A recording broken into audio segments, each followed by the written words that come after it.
Here is the first of what I hope will be many student-generated tutorials by Rat King, otherwise known as Jason.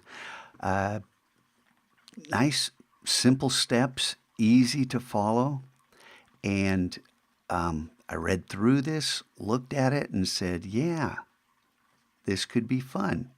And I bet some of you will get it too. And this isn't supposed to be an exceptionally beautiful pattern. This is proof of concept. You always want to start with proof of concept before you try to do something fabulous.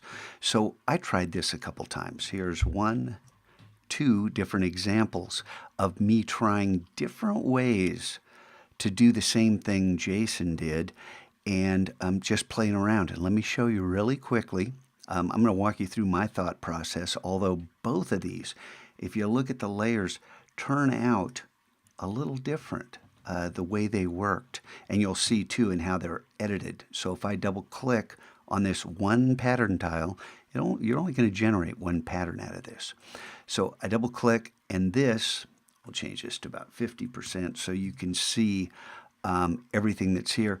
If I grab one of these elements and move it, watch what happens to the rest of the pattern when I let go. Everything changes. I mean, how cool is that? That you can change size, you can change color, and even these elements that are on both sides, if I click here to select that and then shift click, so I have both sides selected, and then change this color, and let's change it startlingly so there's no question about what's happening. So we're turning this green color into this light pink. Watch everywhere, and they all update. So very, very cool. And you may notice that this circle is repeated on 2 sides. I'm going to show you how I did this. A little different than Jason, but very cool. And when I hit escape, the whole thing updates, and your pattern, you don't have to rename it. You can continue to edit this single pattern. If you want to make different colored copies and preserve your pattern, you can duplicate this, I believe, but it's made from the same tile. You may have to do a save as. That's one of those things you just have to practice at.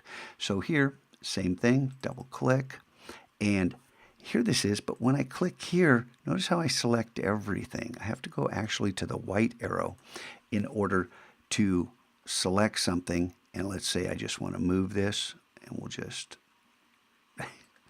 move this down here dramatically, and then watch all of them change. Then I can hit Command Z and move that back. So same thing going on, but 2 different behaviors. And I'm not quite sure, because I practiced this a number of times and tried different strategies in order to make these 2 different patterns. So they behave somewhat differently, and I'm not quite sure why. That's part of the joy of discovery, and we owe that joy back here to Jason. So thank you, Jason. Great job, Rat King, and I look forward to seeing what everybody else creates and who's going to be the next to create their own tutorial about something nobody else knows how to do.